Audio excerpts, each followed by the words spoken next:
একটি নির্বাচন ক্ষেত্রের 25% ভোটার ভোটদানে বিরত ছিলেন। যারা ভোট দিয়েছেন তার মধ্যে 2% ভোট বাতিল হয়।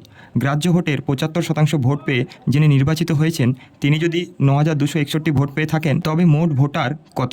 তো দেখো, প্রশ্নটি অনেক বড় হতে পারে কিন্তু এর সমাধান খুবই ছোট্ট। এবং এই প্রশ্ন এসএসসি সিজিএল 2003 সালে এসেছিল এবং বিভিন্ন প্রতিযোগিতামূলক পরীক্ষার জন্য এই অঙ্কটি খুবই গুরুত্বপূর্ণ। তো চলো এই অঙ্কটি সমাধান করে এর সঠিক উত্তরটি জেনে নিই। দেখো, আমাদের চেয়েছে মোট ভোটার কত। আমরা জানি না মোট ভোটার কত, তাই আমরা মোট ভোটার সমান এক্স ধরে নিলাম। এবার অঙ্কে বলেছে 25% ভোটার ভোটদানে বিরত ছিলেন। তাহলে 25% ভোটার যদি ভোটদানে বিরত ছিলেন তাহলে ভোট দিয়েছে কত শতাংশ? 75%। তাই আমরা লিখলাম 75/100। এবার বলেছে যারা ভোট দিয়েছেন তার মধ্যে 2% ভোট বাতিল হয়। অর্থাৎ এই যে 75/100, এবার দেখো এখানে বলেছে যারা ভোট দিয়েছেন তার মধ্যে 2% ভোট বাতিল হয়। অর্থাৎ এই যে 75/100 এর মধ্যে থেকে আবার 2% ভোট বাতিল হয়।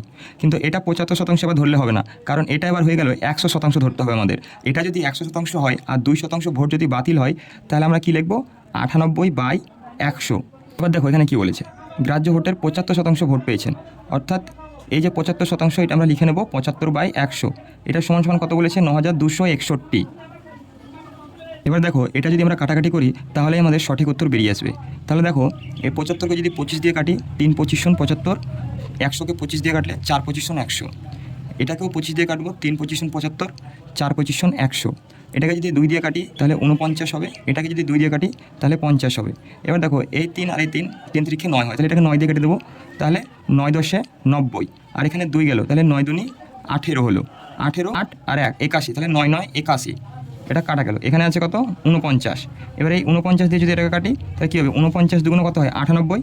আর 49কে 49 1 দিয়ে কাটলো, তাহলে এইটা কাটা গেল। এবার এটা আমাদেরকে গুণ করতে হবে। দেখো 4 4 কত হয়? 16, আর 5